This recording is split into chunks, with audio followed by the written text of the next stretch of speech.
Oh, well, hi there. Welcome to Mad Scientist Snippets. I am Paige. I'm the youth librarian here at Queen Creek Library. If you're from a different library, welcome. Come sit with me a little bit while we go over some fun stuff today.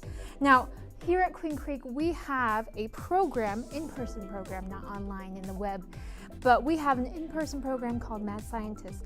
And this is a program that I created a couple years ago, and we have all types of fun activities, experiments. We learn a lot about science, and I wanted to share one of these experiments with you that you can do at home. This is one of my favorite experiments. It's called a bubble cup. Hence we have one of our nice little red Solo cups right there. It's going to come in handy, but I'm not going to tell you just yet. Frankly, you're a bit early. I was just setting up. So let me set this here, and I'm going to go get changed into something a little bit more Mad Scientist appropriate. Now, that is more appropriate for science experiments, right? Well, as I promised, let's get into the experiment. I'm going to get nice and cozy up here on the table as we talk about the materials that you're going to need for this science experiment. I have picked something that you can do at home so easily. All you need is just a few essential items. First off, paper towels. This is essential. This is going to be super important. You'll see why. And I will say is if you have a nicer paper towel, all the better. Second, and maybe this one you can kind of improvise or alter if you don't have one of these at home, but we're gonna need a spray bottle with the mist setting. Oh, that's refreshing. 1 second, let me wipe off my cheek there. Okay, so this is a spray bottle. All that's in it is water. So you get yourself a spray bottle with, again, a nice mist setting, and set that aside with water. You're gonna need soap. I prefer Dawn just because it's good quality, but any dish soap should work just fine. As I previously mentioned, we have our cup. Yours does not have to be red Solo, but it does need to be this nice flimsy plastic, just because we're not going to keep it in this pristine shape right here. We are going to put a hole in it with a hole punch right here. So get yourself a plastic cup and a hole punch. And something else I have hidden in this cup are going to be rubber bands. I have a few right here.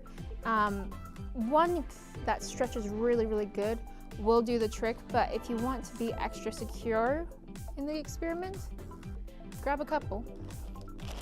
And finally, though I have a ton of them, all you're gonna need is a straw. So we're gonna pick one straw out of here, and that's gonna be the one that we use for the experiment. Make sure that it doesn't have any holes in it. Oh, like that one. Let's throw that one away. Off the edge it goes. Perfect, this one is pristine. So that's the one we're gonna use. Stick it in our cup for now. Okay, so I went to this different angle just because I want you to kind of see up close and personal what I'm doing with this cup. And that other angle is gonna be great later on when we get to seeing the results of the experiment.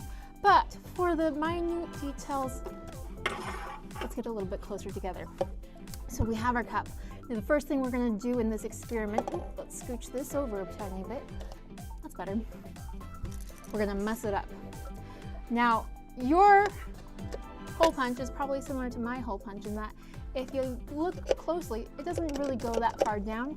No worries, let it go down as far as it can and just punch that hole in there. Gives a nice satisfying click to it. Scooch it off. And there we go. One hole already in place, ready for the experiment. I have also brought over our straw. Reason being is I like to do this part early. You can do it a little bit later if you want, but we're gonna put the bendy side of the straw into our hole. Scooch that in, and then what you're gonna do is you're gonna pull that through, and you hear it click. So pull it through so that you have it clicked a few times. And then there we go, our straw is attached. You can just let it hang out for a moment. Okay, here I am again at this nice, lovely wide shot. And in this wide shot, we're gonna move on to the next step. So grab your nice, fancy, dancy, thick paper towels and rip off one sheet. All you need is one. And this is gonna go over the top like so. And let's grab those rubber bands. And as I mentioned, get it nice and round once. And then really, really try to get that second loop just so that it's nice and tight. We can maneuver a little bit. Oh. Whew. Okay. Why am I back at this little handy dandy close angle right here? Well, now that we have the paper on the cup, we need to adjust it a tiny bit. We still got our straw hanging out this end. Don't worry about that right now. But what I want you to do, and maybe your parent can help you out with this, just because it's a little bit of, takes a little finesse, takes a little bit of a gentle hand. Not saying that you don't have it, but parents are very adept at that type of thing. And we're gonna pull the edges tight. I don't think I can make it any better than that. And I think that if you do just a nice tap, and you get a little resistance back, you're in good shape. Okay? Okay, I know I'm jumping a lot in between, but you really had to see how tight I made that top just now. And we're gonna muck it all up with our soap. Now, when it comes to the amount of soap that you're gonna use, picture a dime in your head. Think about how round that dime is. It's kind of like this round, not too much, not as much as a quarter, not as much as a nickel, but put a dime's worth of soap on the top of your paper towel. And just very gently slosh it around so that it's nice and spread over the top right here. Nice thing about using paper towels is you can just wipe the remain of the soap on the rest of your paper towel over on the side here. Now if you notice, we got now a dip in our top.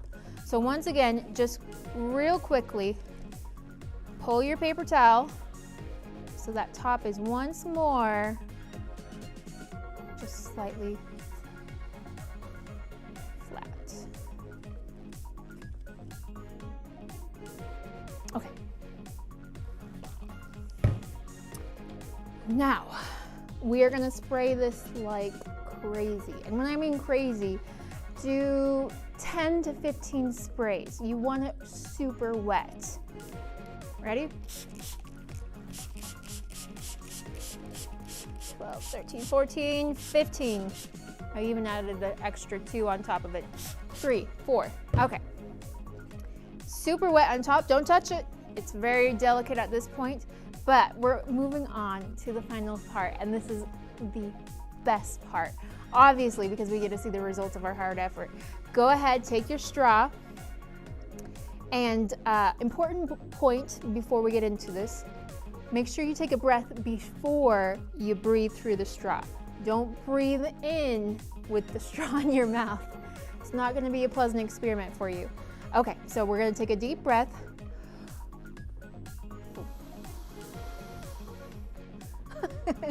And that's why we call this a bubble cup. All right, let's do another one.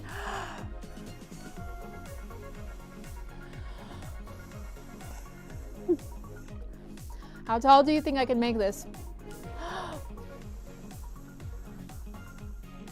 Oh no, my hands are, I lost it.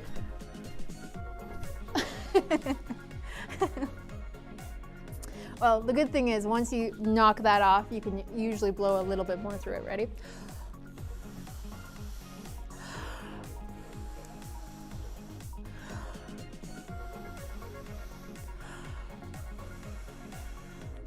How tall did you make yours?